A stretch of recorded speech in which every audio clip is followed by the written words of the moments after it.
E recentemente a Melius, há 2 meses atrás, alocou 10% do caixa que possuía à época, cerca de 25 milhões de reais, dos 250 milhões de reais que possuía, em Bitcoin, na compra de 44 Bitcoins, mais ou menos. E, na semana passada, anunciou a sua intenção de se tornar a primeira Bitcoin Treasury Company do Brasil, que, para além de usar o Bitcoin como reserva de valor para o longo prazo, como mais pretende usar o Bitcoin na sua estratégia e o que significa se tornar uma Bitcoin Treasury Company especificamente. Então, contextualize para nós, Israel, como chegamos até aqui no seu entendimento de 2024 para cá sobre o Bitcoin e quais seriam os próximos passos da companhia no que diz respeito ao Bitcoin. Legal. Em 2024, a companhia tinha acabado de passar por um turnaround, né? Vinha de alguns anos queimando caixa para crescer e a gente voltou a empatar e começar a gerar lucro. E a gente olhou para o nosso caixa, na época a gente estava com quase 700 milhões no caixa e a gente não tinha projetos muito claros ali para a gente investir que bateriam, por exemplo, a expansão da base monetária. Então eu fiquei estudando durante muitos meses o que fazer e eu não encontrava assim essa solução, sabe? Eu estava com dificuldade de enxergar o óbvio. E o que aconteceu foi que esses 700 milhões a gente acabou distribuindo boa parte desse dinheiro para os acionistas, porque praticamente desistimos do dinheiro, né? Pegamos uma parte do dinheiro... Mas através de dividendo ou recompra de ação? Foi uma redução de capital, uma espécie de dividendo. Foi uma espécie de dividendo. Então a gente mandou o dinheiro na conta dos acionistas mesmo, um pouco mais de 400 milhões. E resumo da ópera, a gente sobrou ali na metade de 2024 para frente com 240 mais ou menos milhões no caixa, que foi quando eu estava fazendo a transição de CEO para chairman, né, para presidente do conselho, e foi quando eu passei a ter mais tempo, cara, para olhar alguma coisa que não fosse o meu negócio. Porque você fica focado em tocar o negócio, você está preocupado com se o usuário está sendo bem atendido, se a loja está satisfeita com o serviço que você está prestando. Quem trabalha muito não tem tempo de ganhar dinheiro, né? Basicamente você fica atolado e você fica aqui, né? Você não consegue ver o que está acontecendo do seu lado. Eu já tinha tido contato com o Bitcoin inúmeras vezes na minha vida. A primeira vez em 2013, com um funcionário nosso que veio falar do Bitcoin, até hoje é um grande Bitcoiner aí conhecido. Aliás, conhecido nem tanto, né? Mas... só que eu nunca dei a devida atenção e nunca entendi. Eu não entendi. Para mim era mais alguma coisa especulativa ali para ganhar um dinheirinho, né? E é até engraçado, de vez em quando eu converso com alguns empreendedores muito inteligentes, né? Eu falo assim, mas você tem que... Pô, eu queria que você lesse aqui o padrão Bitcoin... Queria que você fizesse isso e assado. Não, mas eu entendo de Bitcoin, pô. Já vendi com lucro agora aí, ó. Vendi com tantos de lucro o Bitcoin. Eu falei, então você não tá entendendo. 40% no bolso, né? Você não tá entendendo o Bitcoin, mamado. E foi quando eu comecei a entender, né? Então eu acabei me tornando um maximalista, primeiro do que o Melius, e depois eu levei esse assunto pro conselho de administração, pro meu time, né? Pro time de executivos. Foi um choque, né, inicialmente, como de se esperar, né? Mas ao mesmo tempo foi um choque, pô, eu tenho um time muito inteligente, que fez o dever de casa e foi estudar aquilo que eu também estava estudando, né?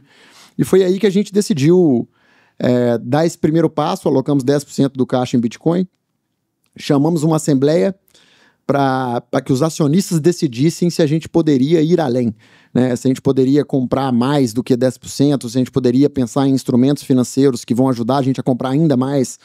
Então, os acionistas já demonstraram ali um interesse grande de fazer isso acontecer, né? A gente teve 60% dos acionistas votando de forma positiva, que foram todos os acionistas que acabaram votando de fato, né? Então, foi quase 100%, né, de aprovação ali em primeira convocação. No entanto, como a gente não teve o quórum de 2/3 na primeira convocação, ficou marcada uma nova assembleia, uma segunda assembleia, que acontece no dia 15, não sei se isso daqui vai sair antes ou depois.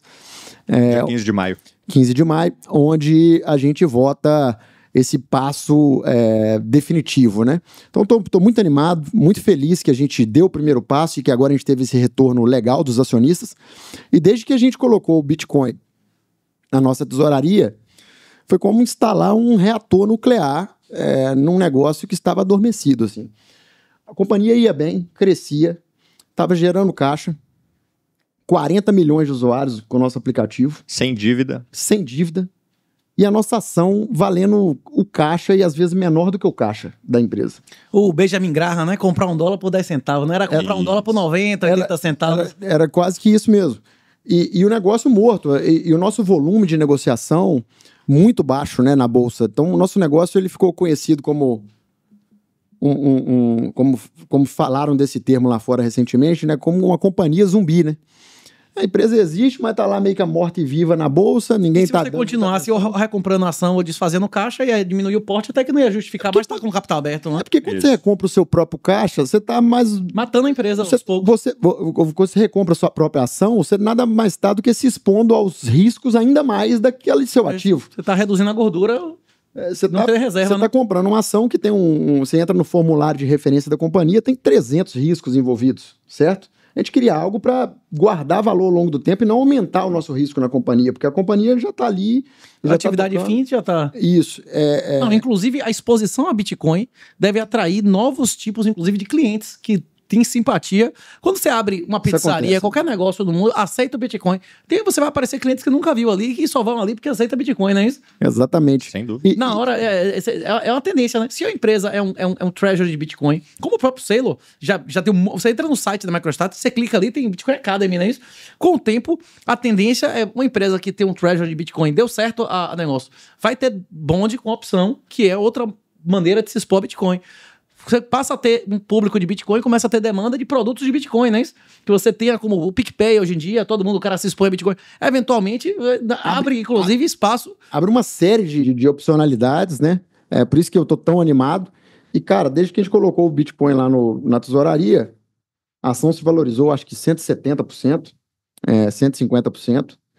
E o volume, que é o principal, né? Que é o que eu falo onde que a gente teve um sopro de vida novo, né? A gente saiu ali de 1,5 milhão, 2 milhões de negociação por dia para fazer uma média agora nos últimos dias de 50 milhões. Existe liquidez de opção de vocês? Zero, né? A gente tem liquidez no mercado de opções. Nosso mercado de opções ele é até bem estruturado, mas já teve muito mais, né? Em 2021, quando o nosso volume... Deve voltar a ter, né? Amém. Nós estamos trabalhando para isso aí. A ideia, pô, é deixar o negócio cada vez melhor. Mas se vocês têm alguma estratégia igual a Sailor, como é 42, 42, 21, 21... Querem ter um negócio desse aí? Não, a gente ainda não tem, porque a gente não tem o aval formal dos acionistas. Estão estudando ainda, né? Está devagar. Quando a gente tiver assim, a gente sabe o que a gente quer fazer internamente, né? Mas ainda não é público para o mercado. A partir do momento que a gente consegue, de fato, aprovar isso em segunda convocação na Assembleia, aí a gente pretende divulgar um plano. O que vocês acharam? O que teve de novidade nesse evento lá de mil dólares? Como é o nome do lugar que vocês foram? Conte aí, o que teve de bombão, coisa que vocês acharam? Vou deixar contigo aí o nosso jogo. Vocês viram assim que... Porque não tinha uma empresa só. Tinha 10 caras de 10 empresas de um montão, não é isso ou não? Ok? Eu vou falar só uma coisa e passar para você. O evento tinha 2 trilhas. Uma trilha que era do software, né, do negócio da MicroStrategy, da Strategy, e uma trilha que era a trilha do Bitcoin para corporações. Qual que você acha que estava mais cheia? Bitcoin para corporações, né? A MicroStrategy patrocina aqui no Brasil até feira de coisa militar. Na hora que eu cheguei lá, eu fui lá rapaz, os caras vendem para militares, para governos, é um negócio realmente estabelecido, né? Eu colocaria ainda o terceiro braço do Israel, porque tinha o braço do BI, tinha o braço do Bitcoin, e tinha um terceiro braço um pouco menor, que era de investidores da MicroStrategy, pessoa física, que fizeram um evento dentro do evento para reunir os maiores entusiastas da tese, porque a Strategy ela tem 840 mil... Não, o Henrique, que vocês mandaram foto com ele tá em todos os grupos, o cara é um ativista, é um investidor ativista do negócio. Um grande abraço pro Henrique, que encontramos lá em Orlando. E esse evento... inclusive, eu entrei para comprar MicroStrategy também por conta do Henrique. E depois eu vim comprar a Melius também pela estratégia já que eu já tinha na MicroStrategy. E eu disse, olha, não vou perder esse bonde começando a andar agora, né? Então, foi uma das estratégias, né? Que legal, muito obrigado. Inclusive, ele vai conhecer o Guilherme esse fim de semana, agora no evento lá de Lisboa, eles que vai. Já essa galera faz viagem internacional para ir para esse meetup workshop. O Guilherme Bandeira, nosso conselheiro. Como é que chama? O Henrique já tá em contato com o cara. Diz, não, rapaz, eu vou aí só para conhecer você, apertar sua mão, conhecer a galera da área aí no campo pequeno, não sei o quê, não é isso? Que legal. A tese nas finanças, não importa você ter a tese verdadeira. Mais importante do que você ter a tese verdadeira é você ter o correto time, não é isso? Exato. Se você tiver errado 90% das vezes, mas quando você tá errado, você perde 1%, quando você tá certo, você ganha 12%, você ganha dinheiro, não é isso? É. O problema é que se você tiver certo 99% das vezes, e quando você tá errado, você perde tudo, você vai ser eliminado uma hora, não é isso?